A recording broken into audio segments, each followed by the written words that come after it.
Well, it's an honor to have you aboard. Now, over the last year, I've been working from home here, as I am this morning, and my cats have become huge enthusiasts about our show, which if I were them, I'd feel the same way. But they, Sure. but I find that we have been with them a lot, and the socializing that takes place is unbelievable. And now, as we get closer to a time where I'm sure I'll head back to work, separation anxiety is starting to be talked about with people, and some guys might be poo-pooing this all and saying, "Oh, you kidding me? They're cats, they're dogs, they don't really care." What say you this morning, Dr. Carroll? You are absolutely right, and that's a very valid point. As we all get vaccinated and try to get back to work and out of the homes, our pets have absolutely become used to having us around just about 24/7 in many cases. So separation anxiety is actually a syndrome created by pet owners who are just loving their pets too much. So just as you would need to encourage self-confidence and independence when you take that toddler to their first day at preschool, it's just the same principles we want to apply to our pets. Now, by nature, cats are a bit more independent than dogs, so dogs are going to be the primary audience. What can you do? Try to avoid elaborate hellos and goodbyes. Avoid constant physical contact. For example, praise and reward independent behavior. When you come home, let's say at the end of the day, and your dog sits there calmly waiting for you, let a couple of minutes go by. Then have a treat and a hug and a reward. As far as departure cues, when we're going to go to work, we grab our keys, our jacket, our purse, for example.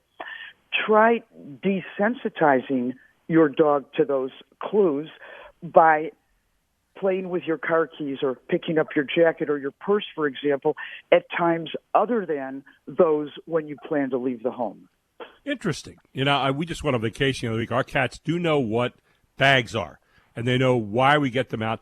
And I remember a comedian one time, Dr. Carroll, we're talking with Dr. Carol Osborne this morning, who's an author and a world-renowned integrative veterinarian of 20-plus years. And I remember the comedian said, every time you leave the house, your pet thinks it's forever. Is that true? I mean, is that how they think, that every time we leave, it's forever, we're never coming back? Or do they understand when you leave without bags, you're probably going to be back later in the day? Do they get into kind of a routine that way? I don't know if we should take it quite that literally, but certainly they're very much on target with when we arrive, when we depart, and just in general what the basic schedule is. They have that sixth sense in their brain that allows them to communicate with us mentally. So that's why your dog knows that you're planning a vacation long before that suitcase ever comes out of the closet. It's that mental connection that we have with our pets and that has helped us develop such close relationships. And don't forget about the value of exercise. Get up a little extra early. Take your pet out for a great brisk walk, a game of ball, whatever it might be. A tired pet is a happy, well-behaved pet's certainly going to be much less anxious than a pet sitting there just waiting for you to come home at whatever the time might be. With cats, I had a friend with two cats. Her little girl would get off the bus every day about 3:30, and that cat would walk right to the end of the driveway waiting for little Debbie to get off that bus. Well, we have two cats. One just walked into the room here when he heard me talking about this, and he's looking at me like, what's this about? Let's go. But anyway, one of the things we know about animals and our pets is they have tempers. So all of a sudden, you come home after you've been with them for a year or so and you've been working from home and you have a destroyed couch or the drapes are ripped or your shoes are chewed up or there's puddles on the floor. You got calls from angry neighbors about constant howling or worse yet, an empty house because somehow your pet ran away. They do have tempers, right? I mean, they are going to show off a little bit and let you know that they are not terribly happy about you changing the whole routine. Am I right? They will absolutely express their feelings to you in a variety of ways, tearing up your home being the primary way that they let you know they're not happy with respect to the separation anxiety.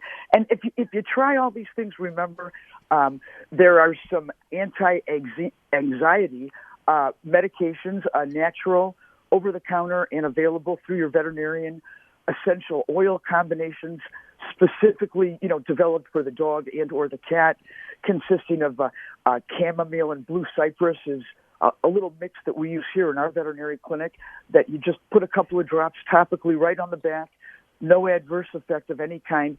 It's just kind of like having a little glass of wine. It just kind of takes the edge off. Box 5-flower remedy is a little homeopathic solution of flowers that offers the same benefit. Even little things like melatonin and combinations of L-tryptophan and amino acids can just sort of take that edge off, if you will, in a natural manner, so that we can relax, focus a little bit more. And as moms and dads, we want to set up a daily structure, a routine, and practice it well before, the day comes when you're actually going to go back to the office or to school or whatever it might be. So for us guys that are known as big lugs, we can't just say, hey, it's a cat or a dog, get over it. There's more to it than that. And I think that's one of the things that needs to be talked about. Hey, you have in your title the word, I think I'm saying this correct, integrative veterinarian. What does that mean exactly? I've never heard that word used before in your particular business. What does that mean? Sure. Integrative. Integrative just means to combine. Yeah. Okay. So all right. We combine the traditional Western therapies with the more natural Eastern holistic type therapies to try to optimize health, mental health, emotions, etc. for each pet. Well, I have never ever thought I would have been a cat lover, but I've become one. And we have these two wonderful cats, Lily and Scamp. And I'll tell you what, we enjoy them immensely. We talk to them throughout the day. I mean, and they talk back, I'm pretty sure. So anyway, that time's coming, though, where my wife went to work today. I'm going to be leaving to go to work sometime soon, and I'll be away from doing this at home. And so we were kidding about taking them to a kitty psychologist and getting some work. But I guess some of the things you said this morning really make some sense, and maybe we'll try some of those. Dr. Osborne, where can people find out more information about what you do? We're available online, www.chagrinfallspetclinic.com or drcarol.com, which is DRCAROL. Pet-loving listeners can also contact us toll-free at 1-866-DR-CAROL, which is 372-2765. And you said it so nicely. You've made me feel a lot better this morning, and I'm going to help my cats for that anxiety so they don't have it. Thank you so much, Dr. Carol. I hope we can talk again soon, and really appreciate you being on with us today. Thank you so much.